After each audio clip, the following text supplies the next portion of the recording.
एक चुपचाप दुश्मन मौजूद है जो आपकी ऊर्जा को धीरे धीरे चूसता है, बिना आपकी जानकारी के।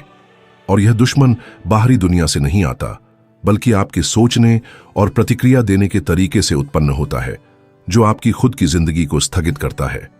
जब तक आप इसे पहचानते नहीं, आप पूरे साल बर्बाद कर सकते हैं यह सोचकर कि आप बस सही समय का इंतजार कर रहे हैं खुश रहने के लिए। स्तोइक दर्शन कठोर या पुराना नहीं है। यह व्यक्तिगत और सामूहिक तूफानों का सामना करने के लिए एक व्यावहारिक नक्शा है। यह सम्राटों, सैनिकों, दासों और आम नागरिकों के लिए एक कंपास के रूप में काम कर चुका है। उन्हें शांति की ओर मार्गदर्शन करता है, भले ही सब कुछ ढह रहा हो। इसकी शिक्षाएं जादुई समाधान नहीं देती, बल्कि मानसिक स्पष्टता, शांत हृदय और स्पष्ट उद्देश्य बनाए रखने के लिए सिद्ध उपकरण प्रदान करती है। इन 15 पाठों के माध्यम से हम उन मिथकों को तोड़ेंगे जो आपको सीमित करते हैं और उन्हें ठोस रणनीतियों से बदलेंगे जिन्हें आप आज से लागू कर सकते हैं। आप सीखेंगे कि खुशी संयोग पर निर्भर नहीं करती, आलोचना को प्रेरणा में कैसे बदलें, कमजोरियों को ताकत में कैसे बदलें और अपने मूल्यों के अनुसार जीवन जीकर अनंत ऊर्जा कैसे मुक्त करें। हर पाठ अगले पाठ की ओर प्रवाहित होता है, न केवल मानसिक स्पष्टता बल्कि वह व्यावहारिक मार्गदर्शन भी बनता है जो आपको अपनी मनचाही जिंदगी बनाने में मदद करता है। यह सामग्री सिर्फ सुनने और भूल जाने के लिए नहीं है। यह आपको आम मान्यताओं पर सवाल उठाने, इरादे के साथ अभ्यास करने और ऐसे निर्णय लेने के लिए आमंत्रित करती है जो आपके सर्वश्रेष्ठ पक्ष को दर्शाते हैं, भले ही आपका वातावरण सहयोग न करे। यदि आप इंतजार करना छोड़कर सचेत रूप से जीना शुरू करना चाहते हैं तो समय अभी है। सबसे आम जालों में से एक यह सोचना है कि खुशी अपने आप आएगी। बाहरी परिस्थितियों के बदलने का इंतजार करना ताकि पूर्णता महसूस हो। हम अपने कल्याण को स्थगित करते हैं, यह सोचकर कि यह केवल नौकरी पाने, साथी मिलने या कुछ लक्ष्यों को प्राप्त करने पर मिलेगा, जबकि वर्तमान एक खाली प्रतीक्षालय बन जाता है जो अनिश्चित भविष्य के लिए अपेक्षाओं से भरा होता है। स्टोइक इस जाल को 2000 साल पहले ही समझ गए थे। मार्कस ऑरेलियस युद्धों, विश्वासघात और महामारी का सामना करते हुए अपनी शांति को किसी परिपूर्ण स्थिति से नहीं जोड़ते थे। एपिक्टेटस, जो दास थे, ने समझा कि शांति उनके विचारों पर नियंत्रण करने में है। सेनेका निर्वासन और क्षति का सामना करते हुए यह उम्मीद नहीं रखते थे कि दुनिया उनके उद्देश्यपूर्ण जीवन के अनुसार संरेखित हो। वे जानते थे कि खुशी कोई गंतव्य नहीं, बल्कि दैनिक अभ्यास है। बाहरी कारकों पर निर्भर होना अपने शक्ति को उन चीजों को सौंपने जैसा है जिन्हें आप नियंत्रित नहीं कर सकते, जैसे अपने घर की चाबियां किसी अजनबी को देना और उम्मीद करना कि वह उन्हें लौट आएगा। इसके विपरीत, जब आप तय करते हैं कि आपकी ऊर्जा और शांति का स्रोत आपके भीतर है, तो आप अपनी अनुभव को पूरी तरह जीने की स्वतंत्रता वापस पा लेते हैं, जीवन की अनिवार्य ऊंच नीच को स्वीकार करते हुए। इंतजार करना छोड़ें कि आप अच्छा महसूस कर सकते हैं या नहीं, और अपनी जिंदगी को उस मंच में बदलें जहां आपका मुख्य रोल है काम करना, इंतजार करना नहीं। सोचें, आखिरी बार जब आपने ऐसा कुछ हासिल किया जिसे आप स्थायी खुशी लाने वाला मानते थे, वह भावना कितने समय तक बनी रही? शायद सिर्फ कुछ दिन। यह आपकी गलती नहीं, बल्कि संकेत है कि सच्ची पूर्णता भीतर से हर दिन उगाई जाती है। एक मानव प्रवृत्ति है जिसे हेडोनिक एडॉप्टेशन कहते हैं, जो हमें सकारात्मक बदलावों के लिए जल्दी ही अभ्यस्त कर देता है, चाहे वे कितने भी बड़े क्यों न हों। स्टोइक इसे आधुनिक मनोविज्ञान से सदियों पहले समझ गए थे। केवल उपलब्धियों, वस्तुओं या लोगों में खुशी खोजने की कोशिश करना उस थैली को भरने जैसा है जिसमें छेद हो। जितना भी भरो, यह कभी पूरा नहीं होगा। मार्कस ऑरेलियस अपने ध्यान लिखते थे, युद्ध शिविरों के बीच अनिश्चितता और खतरे से घिरे हुए, और फिर भी शांति पाते थे। एपिक्टेटस ने पाया कि असली स्वतंत्रता बाहरी जंजीरों पर नहीं, बल्कि मन पर निर्भर है, और सेनेका ने पूर्ण न्याय की आवश्यकता नहीं मानी ताकि ईमानदारी से जी सके। उन्होंने समझा कि शक्ति वर्तमान का लाभ उठाने में है और प्रतिकूलता में भी अर्थ खोजने में है। इसे अमोर फाटी कहते हैं, अर्थात अपनी किस्मत को जैसा है वैसा स्वीकार करना और प्रेम करना। जब हम परिपूर्ण परिस्थितियों का इंतजार करते हैं तो हम दोहरे जाल में फंस जाते हैं। हम अपनी खुशी को स्थगित कर देते हैं और अपनी जिंदगी के दर्शक बन जाते हैं। अपनी आशा उस अनिश्चित भविष्य पर डाल देते हैं जो हमेशा दूर लगता है। वर्तमान, इसके विपरीत, वह एकमात्र जगह है जहां हम वास्तव में कार्य कर सकते हैं, निर्माण कर सकते हैं और परिवर्तन ला सकते हैं। स्टोइक सवाल बदल देते थे, मुझे खुश रहने के लिए क्या चाहिए, से मैं अभी क्या कर सकता हूं ताकि अपने मूल्यों के अनुसार जी सकूं। जिस पर आपका नियंत्रण है उस पर ध्यान केंद्रित करने से आप ऊर्जा, दिशा और यह महसूस करते हैं कि आपकी जिंदगी आपके हाथ में है, बाहरी कारकों में नहीं। शांति जागरूक निर्णयों से आती है जो हर दिन दोहराए जाते हैं, न कि किस्मत के उपहार के रूप में। एक साधारण दैनिक अभ्यास बड़ा फर्क डाल सकता है। जो कमी है उस पर ध्यान केंद्रित करने के बजाय किसी मूल्यवान चीज को पहचानें जो आपके पास पहले से है, जैसे सीखने की क्षमता, किसी महत्वपूर्ण कार्य पर काम करने का अवसर या बस सांस लेने और सोचने की स्वतंत्रता। यह ध्यान बदलना भोलेपन या जबरदस्त आशावाद नहीं, बल्कि शक्ति का कार्य है। आप जीवित महसूस करने के लिए इंतजार नहीं करते और जो आपके पास है उससे काम करना शुरू करते हैं।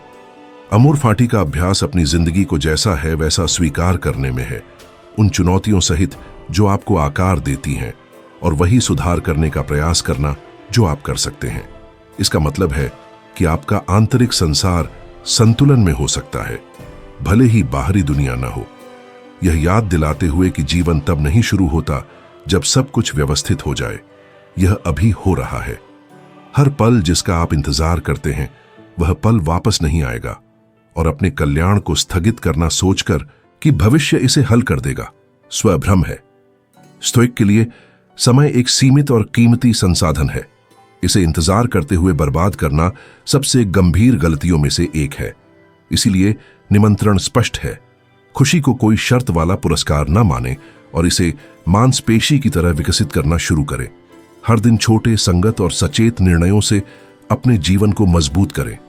अपनी ऊर्जा उस पर केंद्रित करें जिसे आप वास्तव में छू सकते हैं, प्रभावित कर सकते हैं और बना सकते हैं। ऐसा करने से आप उन चीजों के कैदी नहीं रहते जिन्हें आप नियंत्रित नहीं कर सकते, और महसूस करते हैं कि जो आपके पास पहले से है। आपके सिद्धांत, आपके निर्णय लेने की क्षमता और आपकी इच्छा एक अर्थपूर्ण जीवन बनाने के लिए पर्याप्त है। मार्कस ऑरेलियस ने हमें सिखाया कि कोई परिपूर्ण स्थिति नहीं है, लेकिन उद्देश्यपूर्ण जीवन जीने की शक्ति है। एपिक्टेटस ने याद दिलाया कि सबसे मूल्यवान स्वतंत्रता शारीरिक जंजीरों पर नहीं बल्कि हमारे मन पर निर्भर करती है। और सेनेका ने हमें यह निश्चितता दी कि जीवन का अर्थ बेहतर परिस्थितियों का इंतजार करने में नहीं बल्कि हमारे पास जो है उसके प्रति महान दृष्टिकोण चुनने में है। आज ही आप इस सत्य को जीना शुरू कर सकते हैं। अपने आंतरिक संसार को बदलने के लिए बाहर कुछ बदलने की आवश्यकता नहीं है, न ही पहला कदम उठाने के लिए कोई परिपूर्ण समय इंतजार करें। आपको जीवन के मुस्कुराने का इंतजार नहीं करना कि आप पहले मुस्कुराए। यही फर्क है कि जीवन को प्रतीक्षा में नष्ट करने और पल दर पल निर्माण करने में। यह विश्वास कि खुशी कोई लंबित उपहार नहीं है बल्कि ऐसा कार्य है जिसे आप स्वयं रचते हैं। इसे व्यवहार में लाने के लिए अभी खुद के साथ एक प्रतिबद्धता करें। एक सचेत कार्य चुनें जिसे आप आज कर सकते हैं ताकि आप अपने मूल्यों के साथ संरेखित हो सकें। कुछ मिनटों के लिए शांतिपूर्वक विचार करना, 3 चीजें लिखना जिनके लिए आप कृतज्ञ हैं, या किसी लंबित समस्या को शांति के साथ सुलझाना। हर क्रिया यह मजबूत करती है कि आप खुशी के आने का इंतजार नहीं कर रहे बल्कि इसे यहां और अभी विकसित कर रहे हैं। यही वह आधार था जिस पर स्टोइक ने अपनी जिंदगी बनाई, और यह आपका भी आधार हो सकता है। एक और शक्तिशाली मिथक है लगातार प्रेरणा में विश्वास करना। हम एक ऐसी संस्कृति में रहते हैं जो प्रेरणा को किसी भी मूल्यवान कार्य के लिए अनिवार्य मानती है। हमें यह सिखाया गया कि हमें कार्य करने के लिए प्रेरित महसूस करना चाहिए, और इसलिए हम सोचते हैं कि बिना प्रारंभिक ज्वाला के कोई भी प्रयास विफल होने के लिए जन्मा है। लेकिन यह विचार एक जाल है जो हमें स्थिर कर देता है। उन दिनों क्या होता है जब प्रेरणा प्रकट नहीं होती? हम स्थगित करते हैं, औचित्य खोजते हैं और टालते हैं, जबकि समय बिना रुके चलता रहता है। स्टोइक कभी क्षणिक मूड पर निर्भर नहीं थे। वे जानते थे कि प्रेरणा अस्थिर है, उठती और गिरती है जैसे ज्वार भाटा, और उस पर भरोसा करना रेत पर घर बनाने के समान है। मार्कस ऑरेलियस युद्धरत साम्राज्य को संचालित करते हुए प्रेरित महसूस करने का इंतजार नहीं कर सकते थे, ताकि वे उन निर्णयों को लें जो हजारों जीवन को प्रभावित करते थे। एपिक्टेटस दास से शिक्षक बने, प्रेरणा का इंतजार नहीं करते थे पढ़ाने के लिए, और सेनेका षड्यंत्र और खतरों से घिरे क्षणिक उत्साह की कमी के कारण अपनी फिलॉसफी को रोकते नहीं थे। उन्होंने समझा कि वास्तविक प्रगति को बनाए रखने वाली चीज प्रेरणा नहीं, बल्कि अनुशासन है। प्रेरणा एक क्षणिक हवा की तरह है जो आपको कुछ दूरी तक आगे बढ़ने में मदद कर सकती है, लेकिन यह गंतव्य तक पहुंचाने की गारंटी नहीं देती। अनुशासन, इसके विपरीत, वह मजबूत पतवार है जो आपको अनुकूल हवा न होने पर भी नेविगेट करने देता है। केवल तभी कार्य करना जब आप प्रेरित महसूस करें, यह शैली में टाल मटोल है। कार्य करना क्योंकि आपने इसे करने का निर्णय लिया है, चाहे आपका मूड कुछ भी हो, यह आत्मनियंत्रण का कार्य है। मैं प्रेरित महसूस नहीं कर रहा था, बहाने को सामान्य बना लिया है, लेकिन स्टोइक दृष्टिकोण से यह सीमित तर्क है। एक क्षणिक भावना को हमारे जीवन का नियंत्रण देने का मतलब है पतवार छोड़ देना। वास्तविक स्वतंत्रता और प्रगति अनुशासन, निरंतरता और हर कार्य में सचेत प्रतिबद्धता से आती है। अनुशासन एक सचेत चयन है जो हर दिन नवीनीकृत होता है, और यह इस बात पर निर्भर नहीं करता कि परिस्थितियां परिपूर्ण हो या इच्छा मौजूद हो। यह आपके सामने आने और उस निर्णय को पूरा करने की क्षमता है जिसे आपने लिया है, भले ही शरीर शिकायत कर रहा हो और मन बहाने ढूंढ रहा हो। मार्कस ऑरेलियस ने इसे इस प्रकार सारांशित किया: हम मानव होने के नाते कार्य करने के लिए पैदा हुए हैं, बिस्तर में आराम ढूंढने के लिए नहीं। लेकिन यह स्पष्ट करना महत्वपूर्ण है कि अनुशासन अंधाधुंध कठोरता नहीं है, यह बुद्धिमान निरंतरता है। इसका मतलब यह नहीं कि आप बेमतलब के कार्य थोपें या असंभव मानकों को पूरा न करने पर खुद को दंडित करें, बल्कि यह पहचानना कि आपके लिए वास्तव में क्या महत्वपूर्ण है और इसे लगातार पूरा करने के लिए प्रतिबद्ध होना, भले ही प्रेरणा कमजोर पड़ जाए। स्टोइक ने इस अनुशासन को मजबूत करने के लिए ठोस अभ्यास विकसित किए। उनमें से एक था दैनिक मानसिक तैयारी। दिन शुरू होने से पहले वे संभावित चुनौतियों की कल्पना करते।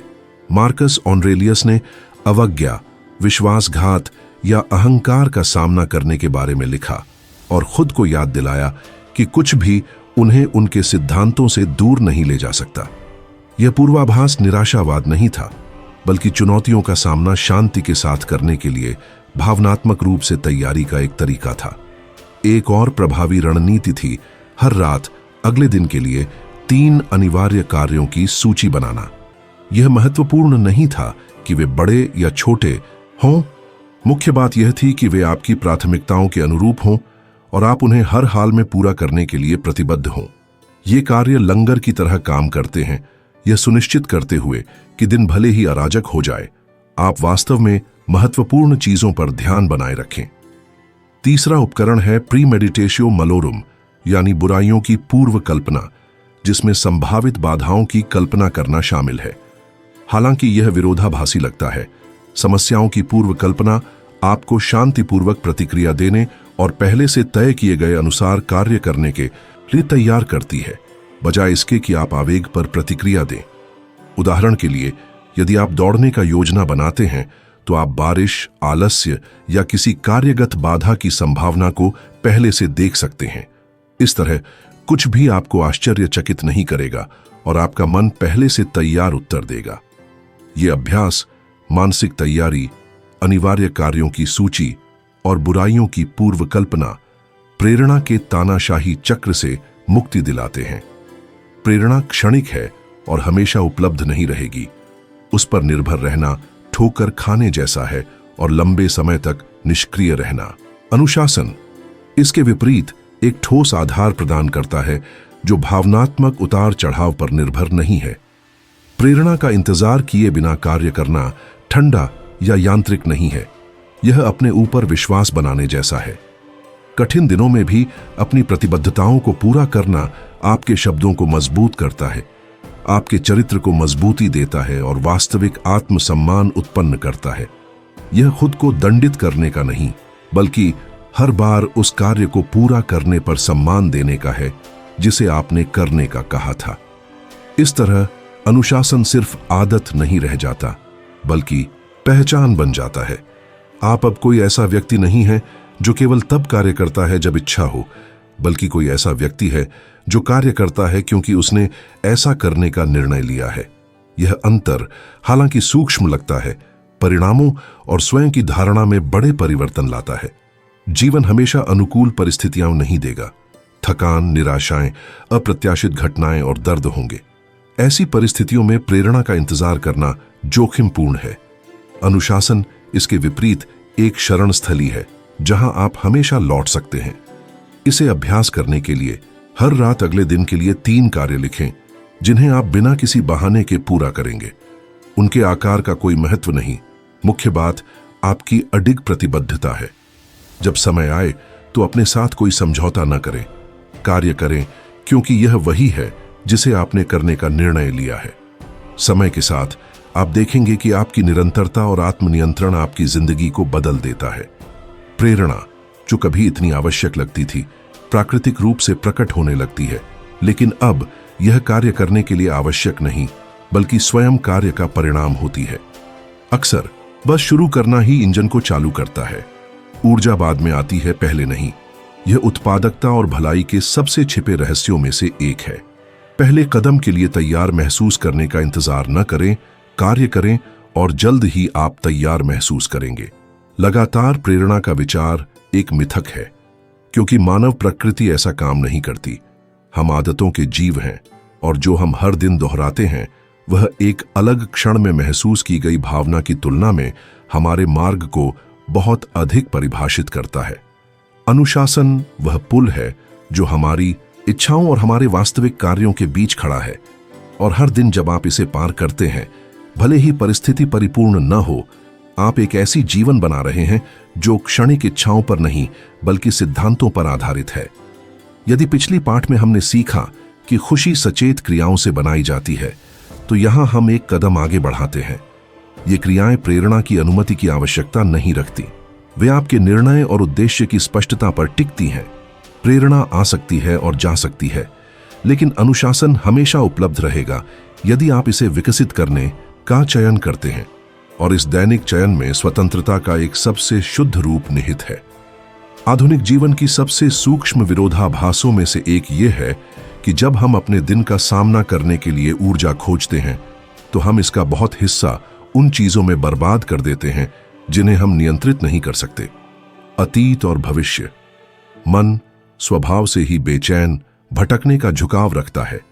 बीती बातों की बातचीत दोहराना, गलतियों को दोबारा जीना या उन समस्याओं की कल्पना करना जो अभी अस्तित्व में नहीं है। हर मानसिक छलांग ऊर्जा की छोटी छोटी खुराकों को खा जाती है, और जब ये जमा हो जाती है तो हम थक जाते हैं बिना कि हमने वास्तव में कुछ उत्पादक किया हो, जैसे कई छेदों वाले गिलास को भरने की कोशिश करना। स्टोइक समझते थे कि वर्तमान ही वह क्षेत्र है जहां हमारे कार्य प्रभाव डाल सकते हैं। मार्कस ऑरेलियस अपनी ध्यान धाराओं में याद दिलाते थे कि मनुष्य केवल इस पल में जीवित है और अतीत व भविष्य सीधे नियंत्रण से बाहर हैं। इसका मतलब यह नहीं कि स्मृति या योजना को नकारा जाए, बल्कि यह है कि शांति को गिरवी नहीं रखना कि हम जो हो चुका उसे दोबारा बनाएं या जो अभी नहीं हुआ उसे नियंत्रित करें। एपिक्टेटस इसे स्पष्ट रूप से कहते थे, हम अपने नियंत्रण से बाहर की चीजों को बदल नहीं सकते, चाहे वह बीता हुआ कल हो या आने वाला कल। मानसिक विकेंद्रण केवल ऊर्जा को ही खत्म नहीं करता, बल्कि यह हमें वर्तमान पल का पूरा आनंद लेने से भी रोकता है। यह ऐसा है जैसे आप किसी भोज में हो लेकिन मन दूसरी कमरे में हो। व्यंजन आपके सामने गुजरते हैं पर आप उनका स्वाद नहीं लेते। हम अनुभवों को जमा करते हैं लेकिन उनका अनुभव नहीं करते, जैसे उन्हें किसी ऐसे भविष्य के लिए बचा रहे हों जो कभी नहीं आता। इसलिए ऐसे जीवन जीने पर हमें खालीपन महसूस होता है। जीवन जमा नहीं होता, यह पल में अनुभव किया जाता है। वर्तमान से ऊर्जा को वापस पाना हमारे परिस्थितियों को पूरी तरह बदलने की मांग नहीं करता, बल्कि यह हमारे समय के साथ संबंध को समायोजित करने की बात है। एक स्तोइक अभ्यास इसके लिए है सचेत विराम। स्वचालित प्रतिक्रिया देने से पहले, यादों या भविष्य की कल्पनाओं में जाने से पहले कुछ सेकंड रुकें और वर्तमान पल में खुद को स्थिर करें। वर्तमान पल से जुड़ने के लिए किसी जटिल अनुष्ठान की जरूरत नहीं है। बस धीमी और गहरी सांस लें, महसूस करें कि हवा कैसे अंदर और बाहर जा रही है, और अपनी ध्यान क्षमता को शरीर और यहां होने की अनुभूति पर केंद्रित करें। यह सरल क्रिया एक स्विच की तरह काम करती है, मानसिक विकेंद्रण को बंद और उपस्थित रहने को सक्रिय करती है। दूसरा अभ्यास है वर्तमान पल को सचेत रूप से देखना। यह केवल शारीरिक रूप से मौजूद रहने की बात नहीं है, बल्कि अपने इंद्रियों को उस चीज के लिए खोलना है जो आपके चारों ओर हो रही है। देखें कि कैसे खिड़की से रोशनी आती है, पास की बातचीत की सरसराहट सुनें या त्वचा पर तापमान महसूस करें। यह जानबूझकर ध्यान सबसे साधारण अनुभवों को भी पूर्ण और अर्थपूर्ण बना देता है। सेनेका ने सलाह दी थी कि इतनी सतर्कता के साथ जीवन जियो कि साधारण चीजें भी मूल्यवान बन जाएं, यह याद रखते हुए कि हर पल अद्वितीय और दोहराया नहीं जा सकता। तीसरा अभ्यास शायद सबसे परिवर्तनकारी है दिन को एक संपूर्ण इकाई के रूप में जीना। इसका मतलब है कि दिन को भविष्य पर निर्भर अपेक्षाओं से न भरना, बल्कि आज को पूर्ण और अर्थपूर्ण बनाने पर ध्यान केंद्रित करना। जागते समय खुद से पूछें, यदि यह मेरा आखिरी दिन होता तो मैं इसे कैसे जीना चाहूंगा। यह कोई अंधकारपूर्ण व्यायाम नहीं है, बल्कि मामूली चीजों को फिल्टर करने और ऊर्जा को आवश्यक चीजों में केंद्रित करने का शक्तिशाली तरीका है। मार्कस ऑरेलियस चेतावनी देते थे कि जीवन हमें वर्तमान में न्याय के साथ कार्य करने के लिए कहता है, अन्य समयों में फंसने के बिना। दिन को एक इकाई के रूप में जीना यह भी है कि जो इस समय सीमा में फिट नहीं होता उसे छोड़ देना। आप सभी समस्याओं को आज हल नहीं कर सकते, सभी खोई हुई अवसरों को नहीं पा सकते, न ही हर बाधा का अनुमान लगा सकते हैं, लेकिन आप यह तय कर सकते हैं कि अगले कुछ घंटों में आप अपने उद्देश्य का सम्मान करने और अपनी ऊर्जा की देखभाल करने के लिए कैसे कार्य करेंगे। समय की सीमा को संकुचित करने पर वर्तमान प्रतीक्षालय नहीं रह जाता, बल्कि वह मंच बन जाता है जहां आप वास्तव में कार्य करते हैं। जब हम अब में स्थिर होते हैं तो जो ऊर्जा कम लगती थी वह बढ़ जाती है। ऐसा इसलिए नहीं कि अधिक घंटे हैं, बल्कि इसलिए कि हम उन्हें काल्पनिक चिंताओं में बर्बाद करना बंद कर देते हैं। भविष्य की समस्याएं अब हमें कमजोर नहीं करती, और अतीत की गलतियां जिन्हें हमने पहले ही देख लिया और समझ लिया, अपना वजन खो देती हैं। इस मानसिक शोर से मुक्त स्थान में स्पष्टता और शक्ति स्वाभाविक रूप से उभरती है। स्तोइक अतीत या भविष्य से कटने की कोशिश नहीं करते थे, बल्कि उनके साथ संतुलित संबंध बनाए रखते थे। अतीत को गुरु के रूप में, भविष्य को मार्गदर्शक के रूप में, और वर्तमान को उपजाऊ भूमि के रूप में जहां रोपण और फसल की जा सके। उपस्थित रहने का अभ्यास व्यक्तिगत संप्रभुता का कार्य है, लेकिन यह आसान नहीं है, क्योंकि हमारा मन भटकने का आदी है। किसी भी आदत की तरह इसे लगातार अभ्यास से मजबूत किया जाता है। आप माइक्रो क्षणों से शुरू कर सकते हैं। हाथ धोते समय पानी के संपर्क को महसूस करें, पीते समय स्वाद और तापमान नोट करें, चलते समय अपने कदमों की ताल सुनें। धीरे धीरे ये सचेत क्षण जुड़ते हैं, पूरे दिन को बनाए रखने वाली उपस्थिति की एक बनावट बनाते हैं। मुख्य बात यह नहीं है कि अपने जीवन में और गतिविधियां जोड़ें, बल्कि जो इसे टुकड़े टुकड़े करती हैं उन्हें हटाएं। इसका मतलब यह नहीं कि हर पल असाधारण अनुभवों को जीना है, बल्कि हर पल में निवास करना है, भले ही वह साधारण लगे।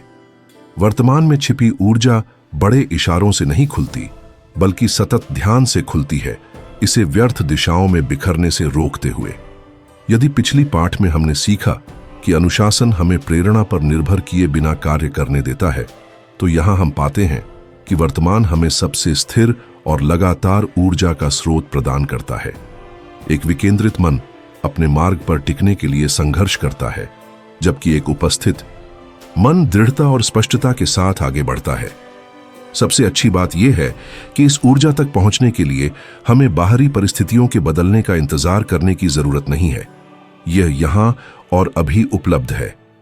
अगली बार जब आप महसूस करें कि दिन ने आपको थका दिया है या आपकी ताकत कमजोर पड़ रही है, तो रुकें, सचेत विराम लें, जो आपके सामने है उसे देखें और याद रखें कि यह दिन एक संपूर्ण इकाई है। आपकी शक्ति इसे पूरी तरह जीने में है। जो बीत चुका है वह अब आपको प्रभावित नहीं कर सकता। जो आने वाला है उसका अभी रूप नहीं है और केवल यह पल ही आपका है। यदि आप इसे जीना सीखते हैं तो आप उससे अधिक ऊर्जा पाएंगे जितनी आपने संभव समझी थी। दुख शत्रु होने की बजाय छिपी हुई बुद्धि हो सकती है, एक संस्कृति में जो हमें मुस्कुराने के लिए प्रेरित करती है, भले ही हम कमजोर महसूस करें। हमने किसी भी भावनात्मक छाया से डरना सीख लिया है, जैसे कि महसूस करना कमजोरी का संकेत हो। स्टोइक समझते थे कि भावनाएं चाहे कितनी भी घनी क्यों ना हो, छिपे हुए शिक्षक हैं और दुहक का एक विशेष स्थान है। यह हमें आत्मदया में डुबा सकता है, लेकिन यह हमारी दृष्टि को वास्तव में महत्वपूर्ण चीजों की ओर भी तेज कर सकता है। चाबी यह पहचानने में है कि वह दुहुक कौन सा है जो हमें स्थिर कर देता है और कौन सा वह है जो हमें सीख देता है। विषाक्त दुहुक वह है जो अपने आप से चिपक जाता है, विचारों को दोहराता है बिना आगे बढ़े और हमें एक ऐसा चक्र में बंद कर देता है जिससे निकलने का कोई रास्ता नहीं होता। यह हमारी जीवन ऊर्जा को खींच लेता है और हमें अपनी ही जिंदगी के निष्क्रिय दर्शक बना देता है।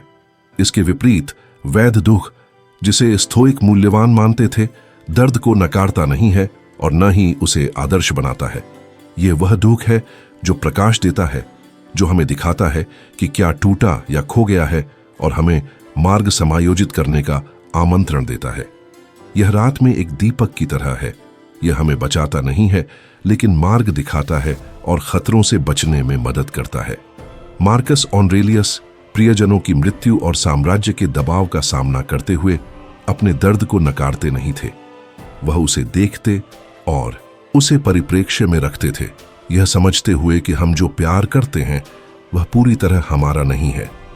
एपिक्टेटस, जिसने दासत्व और बीमारी सहा, सिखाते थे कि समस्या घटना में नहीं बल्कि उसके बारे में हमारे निर्णय में है।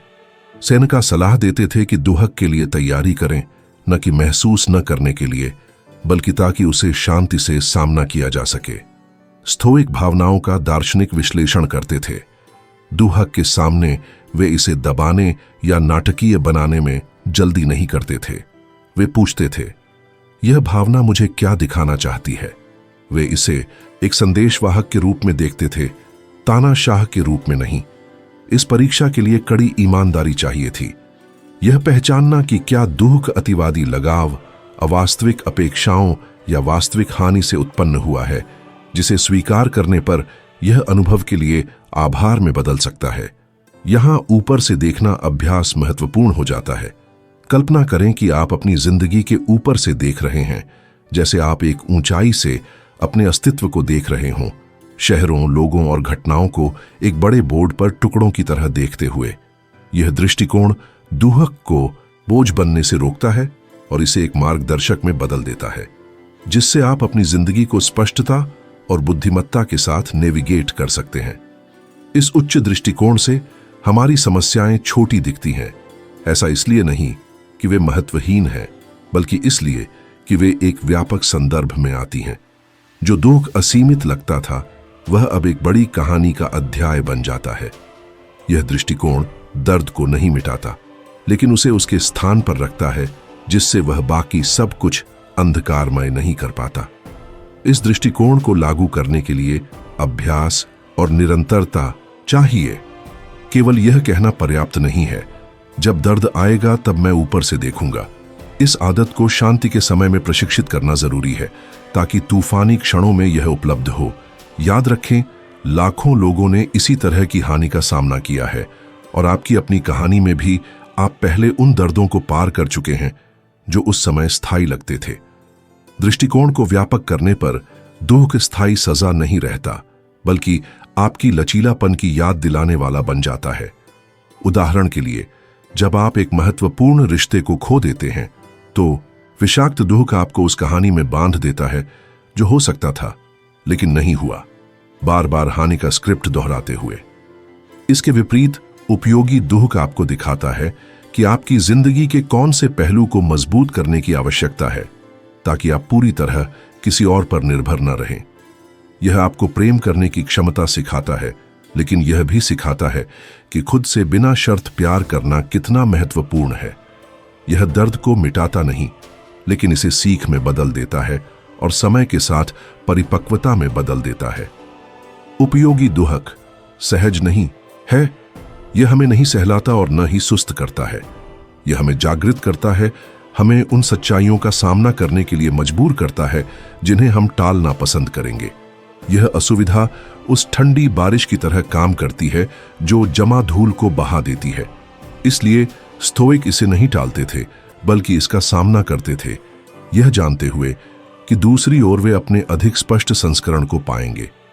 एक सरल अभ्यास है चिंतनशील लेखन। कुछ मिनट दें यह लिखने के लिए कि आप क्या महसूस कर रहे हैं और आपको लगता है कि यह कहां से आया है।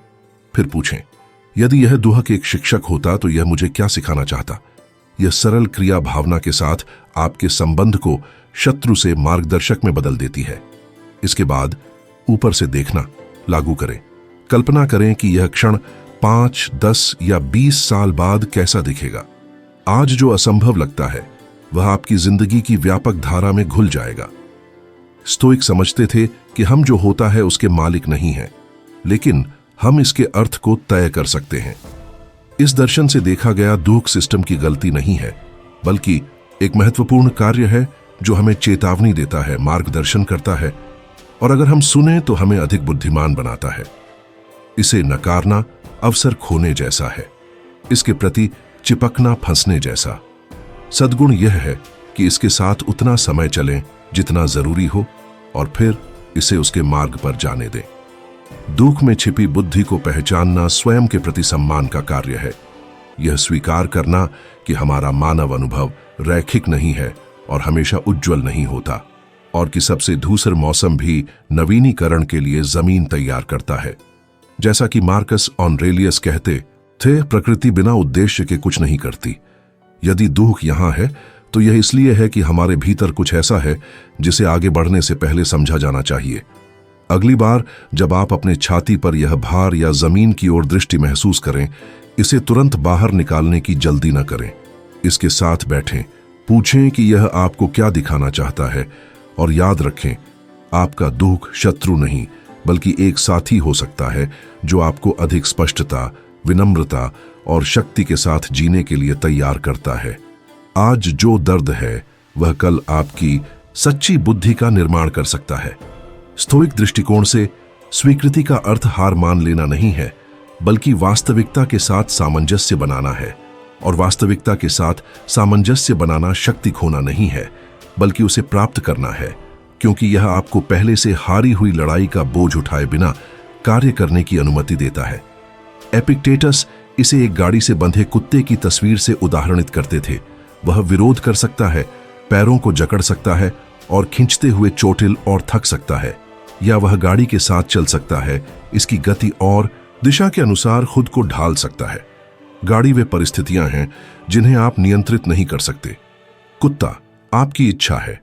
चयन इस बात में है कि आप उस यात्रा को कैसे तय करते हैं। मार्कस ऑरेलियस इसी विचार को एक अन्य रूपक के साथ व्यक्त करते थे, जो कुछ भी आपके साथ होता है उसे प्यार करें, क्योंकि वह आपके चुने हुए भाग्य में बुना हुआ है। इस विचार को अमोरो फाटी कहा जाता है, यानी भाग्य से प्रेम। इसका अर्थ अंधाधुंध समर्पण नहीं है, बल्कि हर घटना, चाहे वह कितनी भी चुनौतीपूर्ण क्यों ना हो, में सद्गुण, धैर्य, रचनात्मकता या शक्ति का अभ्यास करने का अवसर खोजने में है। जब आप अपने भाग्य से प्रेम करते हैं तो आप जीवन के शिकार की तरह महसूस करना बंद कर देते हैं और इसके सहयोगी बन जाते हैं। इस सक्रिय स्वीकृति तक पहुंचने की कुंजी नियंत्रण की द्विधा को समझना है, जो स्तोइक दर्शन के सबसे महत्वपूर्ण सिद्धांतों में से एक है। वास्तविकता दो हिस्सों में बंटी है, जो आपके नियंत्रण में है, आपके विचार, निर्णय और कार्य, और जो नहीं है, दूसरों की राय, मौसम, अतीत या संयोग। हमारी अधिकांश निराशा इस भ्रम से आती है कि हम इन श्रेणियों को भुला देते हैं या अपनी ऊर्जा उन चीजों में खर्च कर देते हैं जिन्हें हम बदल नहीं सकते। अभ्यास यह है कि मन को प्रशिक्षित किया जाए ताकि वह जल्दी पहचान सके कि समस्या किस क्षेत्र में है और तदनुसार कार्य करे। यदि यह आपके नियंत्रण में है तो आवश्यक कार्रवाई करें, यदि नहीं है तो छोड़ दें। छोड़ना तटस्थता नहीं है, इसके लिए निरंतर जागरूकता की आवश्यकता है कि वे आंतरिक संवाद जो प्रतिरोध को पोषित करते हैं कितनी बार दोहराए जाते हैं। देखें कि आपका मन कितनी बार वाक्यांश दोहराता है, जैसे यह ऐसा नहीं होना चाहिए या यह न्याय संगत नहीं है। जो आप बदल सकते हैं वह है उन घटनाओं के प्रति आपका उत्तर। शिकायत से क्रियावली की ओर ध्यान का यह बदलाव वास्तविक मुक्ति है जो स्वीकृति प्रदान करती है। स्वीकृति आपकी भावनात्मक ऊर्जा को उस चीज के लिए संरक्षित करती है जो वास्तव में महत्वपूर्ण है। जब आप अविचलनीय के खिलाफ संघर्ष करना बंद कर देते हैं तो आप अपनी शक्ति को उन चीजों को सुधारने में वापस पाते हैं जो वास्तव में आपके नियंत्रण में हैं। यह उस अदृश्य वाल्व को बंद करने के समान है जिससे आपके आंतरिक संसाधन निकल रहे थे। जो शांति आप प्राप्त करते हैं वह कोई विलासिता नहीं है, बल्कि अप्रत्याशित चुनौतियों से भरी दुनिया में भावनात्मक जीवित रहने का उपकरण है। यह अभ्यास दैनिक जीवन में आसानी से एकीकृत किया जा सकता है। सुबह अपनी गतिविधियां शुरू करने से पहले कुछ मिनट दें यह सोचने के लिए कि आप दिन से क्या उम्मीद करते हैं और अंतर पहचानें कि क्या आपके नियंत्रण में है और क्या नहीं। यदि कोई कठिन बैठक है तो अपने हिस्से को तैयार करने पर ध्यान दें, दूसरों की प्रतिक्रियाओं को नियंत्रित करने पर नहीं। यदि मौसम किसी योजना को खराब कर देता है तो ऊर्जा बर्बाद करने के बजाय विकल्प खोजें। रोज इसे दोहराने से यह अभ्यास आपको व्यर्थ की लड़ाइयों में थकाए बिना कार्य करने की क्षमता मजबूत करता है।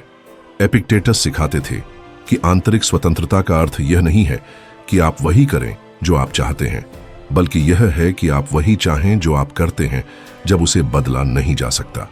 यह व्यक्तिगत शक्ति की परिभाषा को पुनः परिभाषित करता है। इसका मतलब दुनिया को अपनी इच्छा के अनुसार ढालना नहीं है, बल्कि बुद्धिमानी से अनुकूलन करना है। स्वीकृति उच्चतर शक्ति का एक रूप है, क्योंकि पूर्ण नियंत्रण के भ्रम को त्यागने का अर्थ सार्थक कार्रवाई को त्यागना नहीं है। व्यर्थ का प्रतिरोध एक मौन चोर है। यह आपकी शांति और सृजनात्मक क्षमता को चुरा लेता है। एक कलाकार जो बारिश की शिकायत करता है वह अपनी रोशनी से चित्र नहीं बनाता। एक उद्यमी जो बाजार पर अफसोस करता है अवसर खो देता है। एक पिता जो याद करता है कि चीजें कैसी थीं वर्तमान से संपर्क खो देता है। जीवन स्पष्ट अनुकूलन को पुरस्कृत करता है, अंधाधुंध प्रतिरोध को नहीं। जो आप बदल नहीं सकते उसे स्वीकार करना अंतिम रूप से आत्मप्रेम का कार्य है। अपने आप से कहना, मैं उस जगह थकाऊ संघर्ष नहीं करूंगा जहां कोई फल नहीं है। मैं अपनी ऊर्जा उन चीजों में लगाऊंगा जो बढ़ सकती हैं। यह आपके कल्याण और दुनिया में आपकी प्रभावशीलता के प्रति एक प्रतिबद्धता है, कुत्ते और गाड़ी के रूपक की तरह। इसका मतलब है कि खींचे जाने के बजाय जीवन के साथ कदम मिलाकर चलने का विकल्प चुनना। अगली बार जब आप शिकायत या निराशा में फंसे महसूस करें तो पूछें, क्या यह मेरे नियंत्रण में है? यदि उत्तर नहीं है तो याद रखें कि जीवन आपकी व्यर्थ की लड़ाई समाप्त होने का इंतजार नहीं करता। रस्सी छोड़ दें, गाड़ी के साथ चलें और आप पाएंगे कि इस सामंजस्यपूर्ण गति में वह स्वतंत्रता है जिसकी आपने कल्पना भी नहीं की थी। क्योंकि सच्ची शक्ति सब कुछ बदलने में नहीं, बल्कि इसे जीने के तरीके को बदलने में है।